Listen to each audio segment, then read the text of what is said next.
आज हम देखेंगे कि वेरिएबल क्या होता है और वेरिएबल को कैसे डिक्लेयर करते हैं। सबसे पहले हम लोग ये जान लेते हैं कि वेरिएबल क्या होता है। A variable is a named container used to store data. कहने का मेरा मतलब ये है ना कि जो वेरिएबल है वो क्या एक नेम्ड कंटेनर होता है। ठीक है, वेरिएबल का जो काम होता है डेटा को स्टोर करना। ठीक है, डेटा को स्टोर करना सबसे पहले जान। जैसे मान लीजिए मैं यहाँ पे लिखता हूँ प्राइस और यहाँ पर 40 कर देता हूँ। ठीक है, अब आप यहाँ पे देखिए इसमें वेरिएबल कौन सा है। वेरिएबल जो प्राइस है ये आपका वेरिएबल हो गया। प्राइस क्या हो गया, वेरिएबल। मैं यहाँ पे लिखता हूँ वेरिएबल का नेम है। ठीक है, प्राइस क्या एक वेरिएबल का नेम होगा। मैंने आपको बताया था वेरिएबल का जो काम होता है डेटा को स्टोर करना। ठीक है, ये जो 40 है ये जो 40 स्टोर किसमें, इस प्राइस नाम के वेरिएबल में। ठीक है, देखिए इस वेरिएबल को डिक्लेयर करने के लिए हमारे पास 3 कीवर्ड आती हैं। कौन कौन से कीवर्ड आती हैं? पहला हमारे पास होता है वेर, एक होता है लेट, एक होता है कॉन्स्ट। ये 3 कीवर्ड आते हैं। इनका जो काम होता है ना वेरिएबल को डिक्लेयर करने के लिए होता है। ठीक है, अभी आप ये जो देख रहे हैं ये 40 प्राइस में स्टोर नहीं हुआ है, ना ही ये डिक्लेयर हुआ है। ठीक है, क्यों? क्योंकि हमने इसके आगे ना ही वैर लगाया है, ना ही लेट, ना ही कॉन्स्ट। आइए सबसे पहले हम लोग ये जान लेते हैं कि कीवर्ड क्या होते हैं। ठीक है, कीवर्ड क्या होते हैं? Keyword is a reserve word in JavaScript. ठीक है, कहने का मेरा मतलब ये है ना कि कीवर्ड एक रिजर्व वर्ड होता है। ठीक है, जिसे जावास्क्रिप्ट ने पहले से डिफाइन करके रखा है। ठीक है, जावास्क्रिप्ट ने क्या किया है, इसको पहले से ही डिफाइन करके रखा है। इसका जो काम होता है, इसका जो काम और मीनिंग पहले से फिक्स होती है। ठीक है, जो कीवर्ड होते हैं प्री डिफाइन होते हैं, जिसको आप चेंज नहीं कर सकते हैं। जैसे ये जो वैर है, हमने यहाँ पे लिखा है ना वैर, VAR। तो आप ये कीवर्ड है मतलब इसको आप चेंज नहीं कर सकते हैं। ठीक है, आप यहाँ पर आर की जगह P नहीं लगा सकते, ना ही A लगा सकते हैं। ठीक है, तो वैर जो वैर है, लेट है, कॉन्स्ट, ये सब जो तीनों आप देख रहे हैं ये सब कीवर्ड है। ठीक है, प्री डिफाइन है, जो पहले से डिफाइन हो चुके हैं। ठीक है, आप यहाँ पे इसका नाम चेंज नहीं कर सकते। ये जो आप देख रहे हैं वैर, लेट, कॉन्स्ट, इन तीनों का जो काम होता है ना वेरिएबल को डिक्लेयर करने के लिए किया जाता है। ठीक है, अब देखिए यहाँ पर जो प्राइस का एक वेरिएबल का नाम है। ठीक है, तो आप वेरिएबल का नाम यहाँ पर कुछ भी रख सकते हैं, जैसे ABCD, या आप यहाँ पर एज रख सकते हैं, या आप यहाँ पर यूजर रख सकते हैं। ठीक है, तो आप यहाँ पर कुछ भी रख सकते हैं, लेकिन अब इसके अंदर, इस वेरिएबल के अंदर कुछ तो स्टोर होना चाहिए। ठीक है, तो वेरिएबल को डिक्लेयर करवाने के लिए हम लोग क्या यूज करते हैं, वैर, लेट, कॉन्स्ट। ठीक है, जैसे एक एग्जांपल ले लेता हूं मैं। जैसे मान लीजिए मैंने यहाँ पे लिया वैर और मैंने यहाँ लिया प्राइस।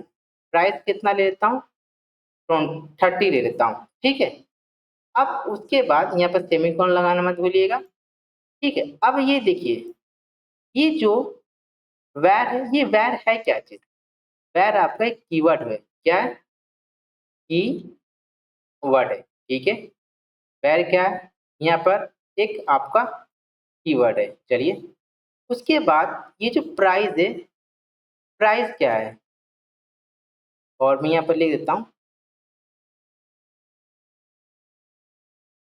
वैर क्या, एक कीवर्ड है, कीवर्ड है।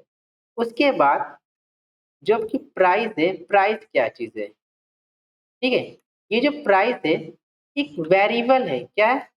वेरिएबल का नेम है। इस बात का ध्यान रखिएगा, जो प्राइस एक वेरिएबल है, तो आप इस प्राइस की जगह कुछ भी ले सकते हैं, ABC कुछ भी ले सकते हैं। और ये जो हमारे पास आप देख रहे हैं ये 30 क्या है, इसको हम लोग बोलते हैं वैल्यू। क्या बोलते हैं? वैल्यू। ठीक है, उसके बाद ये जो हमारे पास इक्वल, ये असाइनमेंट है। ठीक है, मतलब ये जो 30 है ये कहाँ स्टोर हो रहा है, ये जो वैल्यू है, जो जो 30 वैल्यू है वो प्राइस नाम के वेरिएबल में स्टोर हो रहा है। ठीक है, जो वैर है इसका काम क्या होता है, वेरिएबल को डिक्लेयर करना। ठीक है, आपको वैर लगाना ही पड़ेगा। चलिए सबसे पहले मैं आपको यहाँ पर आउटपुट दिखा देता हूँ। हाँ देखिए, आप यहाँ पर इस वैर की जगह लेट, कॉन्स्ट दोनों में से कुछ भी ले सकते हैं, या तो आप वैर लीजिए या लेट लीजिए, कॉन्स्ट ले लीजिए। ठीक है, अगले वीडियो में हम लोग जानेंगे इनके डिफरेंस क्या होते हैं, इनके डिफरेंस क्या होती है। ठीक है, चलिए हम लोग अपने वीएस कोड पर आ चुके हैं। सबसे पहले हम लोगों ने पिछली वीडियो में देख लिया था एक्सटर्नल जेएस, इनलाइन जेएस और इंटरनल जेएस। अब करते क्या, यहाँ पर न्यू फाइल पर क्लिक करते हैं और एक फाइल का नाम बनाते हैं जिसका नाम रहेगा variable dot H T M L. ठीक है, इसको इंटर करिएगा। इंटर करने के बाद कुछ आपको ऐसा इंटरफेस मिलेगा, आप HTML लिखिएगा।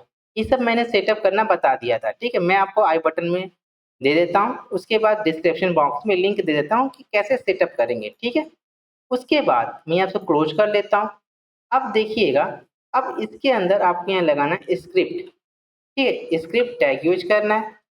अब आपको करना क्या है, यहाँ पर मैंने बोला यहाँ पर जैसे वैर, वैर क्या है, एक कीवर्ड है, इसका काम होता है वेरिएबल को डिक्लेयर करने के लिए। उसके बाद मैंने यहाँ पर क्या किया, वेरिएबल ए बराबर 20 कर दिया, ए बराबर 20। अब देखिए यहाँ पर लिखते हैं कंसोल डॉट लॉग, और ये जो वेरिएबल का नाम ए है मैंने यहाँ पर ए रख दिया। आप क्या करते हैं, अब आपको यहाँ पर राइट क्लिक करिए। अब उसके बाद आप जाइए यहाँ पर, आपको मिल जाएगा यहाँ पर ओपन विद लाइव सर्वर, इस पर क्लिक करिएगा। देखिए जैसे आपने क्लिक किया ये पोर्ट स्टार्ट हो गया, यानी आपका लाइव सर्वर स्टार्ट हो चुका है। अब देखिए ये जो पेज है आपको कुछ ऐसा दिख रहा है, मतलब वाइट, इस पर कुछ नहीं आ रहा है। तो इसका जो आउटपुट होगा वो कहाँ मिलेगा, उसका जो आउटपुट हो मिलेगा, आप राइट क्लिक इंस्पेक्ट करिएगा। अब आप जाइए कंसोल में, हम लोग डेवलपर टूल्स में आ चुके हैं। अब यहाँ पे लिखते हैं कंसोल में। देखिए कंसोल में जो आउटपुट आप देख रहे हैं ये 20 आ रही है। ठीक है, ये क्या आ रही है 20। जो कंसोल जो डॉट लॉग होता है ना, इसका जो यूज जो होता है, इसका जो हम लोग यूज करते हैं डीबगिंग के लिए। जैसे मान लीजिए कि अगर कुछ एरर आ गया, तो अब मान लीजिए प्रोग्राम में कुछ एरर आएगा, तो उसका एरर कहाँ पाएगा, उसका जो एरर आता है ना इसी कंसोल में आता है। जैसे मैं आपको एक एरर दिखा रहा हूँ। ठीक है, मैं यहाँ से एक पैरेंथेसिस, मान लीजिए मैं यहाँ से एक काम करता हूँ, इस ए की जगह मैं बी लेता हूँ। ठीक है, क्या लेता हूँ, बी। उसके बाद मैं इसको सेव करके, देखिए रिफ्रेश नहीं करना पड़ा, ये आ रहा है एक error, reference error, B is not defined. क्यों, क्योंकि जो बी है हमने कहीं भी डिफाइन किया ही नहीं है, इसलिए हमें यहाँ पर एरर दिखने। क्या हमने यहाँ बी कहीं लिखा हुआ नहीं, जबकि हम यहाँ क्या है बी को लिख रहे हैं। ठीक है, तो आपने यहाँ पे देखा, जैसे मैं आपको एक बार फिर दिखा देता हूँ, ये जो यहाँ पर एरर आपको मिलेगा, मतलब कि अगर कोड सही है तो एरर नहीं मिलेगा, अगर कोड में कुछ गलतियां हैं तो हमें क्या मिलेगा, एरर मिलेगा। और मैं एक काम करता हूँ, इसको सेव कर लेता हूँ। सेव करने के बाद ये देखिए 20 आपका आ गया, मतलब अब हमारे प्रोग्राम में कुछ भी एरर नहीं है। ओके, आप एक काम करिए, जैसे कि वेरिएबल ए बराबर 20 है, तो हम एक काम करते हैं ए बराबर 50 कर देते हैं। तो इसका आउटपुट क्या आएगा, देखिए इसका जो आउटपुट आएगा वो आएगा आपका 50। और ये देखिए आप आउटपुट देख पा रहे हैं, इसका आउटपुट क्या आ रहा है, 50 आ रहा है। ठीक है, तो मैं हर बार इसको सेव कर रहा हूँ। ठीक है, देखिए इसका आंसर 50 आ रहा है। आइए मैं इसको एक्सप्लेन कर देता हूँ, ये जो 50 कैसे आ रहा है। ठीक है, 50 कैसे आ रहा है, देखिए जो वैर होता है ना, आप इसको रीडिक्लेयर कर सकते हैं, रीअसाइन कर सकते हैं। आने वाले वीडियो में हम लोग देखेंगे कि डिफरेंस बिटवीन लेट, वैर, कॉन्स्ट, इन तीनों में अंतर क्या होता है। ठीक है, आइए देखिए सबसे पहले मैं एक काम करता हूँ, अपने कोड को पेस्ट कर देता हूँ यहाँ पर।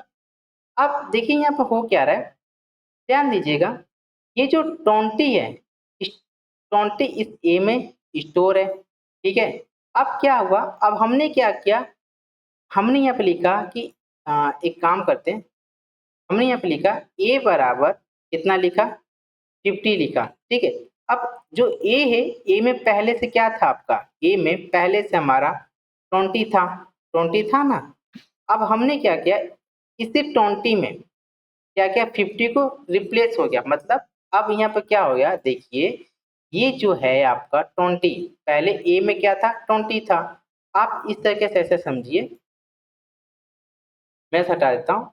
पहले इस ए में यहाँ पर क्या था 20 था। अब ये क्या हुआ, ये जो 50 है ना इसमें स्टोर हो जाएगा और जो यहाँ पर ए में जो यहाँ पर ए हमारे पास था, ए में कितना था पहले 20 था ना। एक काम करते हैं, ए में पहले कितना था हमारे पास यहाँ पर 20 था।